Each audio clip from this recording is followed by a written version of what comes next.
મિત્રો જ્યારે 4 લાખમાં ટ્રેક્ટર મળતું હતું એના 10 લાખ રૂપિયા થઈ ગયા છે અને 3 લાખમાં કાર મળતી હતી એના 12 લાખ રૂપિયા થઈ ગયા છે। 50,000માં બાઇક મળતું એના લાખ રૂપિયા થઈ ગયા છે।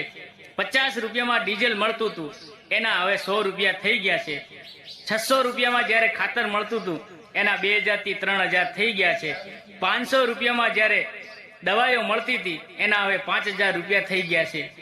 બધી ખેડૂતોને લગતી વસ્તુઓ બધી મોંઘી થઈ ગઈ છે અને ખેડૂતોના અનાજના ભાવ નથી વધ્યા અને સરકાર કહે છે આ ખેડૂતો ઊંચા કેમ નથી આવતા, પણ તમે અંદરથી તો ભાગી નાખો છો ખેડૂતોને। આ તમારી બધી વસ્તુઓના પ્રોડક્ટનો તમે ભાવ વધારી નાખો છો। જ્યારે બજારમાં 50 રૂપિયામાં બિયારણ મળતું હતું હવે એક પેકિંગના 1000 થી 1200 રૂપિયા કિલાના લે છે। એ 1200 રૂપિયા કિલાના લે તો ઠીક બરોબર છે, પણ જે વળતર મળે ખેડૂત બજારમાં 20 કિલો લઈ જાય ને ત્યારે એને 1200 રૂપિયા આપે છે અને સરકાર કહે છે અમારો ખેડૂત કેમ ઊંચો નથી આવતો।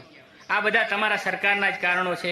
જ્યારે તમે ખેડૂતોનો અનાજનો ભાવ વધારશો ને ત્યારે મારો ખેડૂત એક ઊંચો આવશે, નહીં તો નહીં આવે। અને કેટલાક ખેડૂતો અમારા એટલા ભોળા છે કે આ વિડીયો ખેડૂતો માટે બનાવ્યો છે પણ શેર પણ નહીં કરે અને કોમેન્ટ પણ કરશે નહીં। તો મારા ખેડૂતોને નમ્ર વિનંતી છે આ વિડીયોને એટલો શેર કરો કે આ સરકાર સુધી પહોંચે અને વિડીયોને કોમેન્ટ કરો।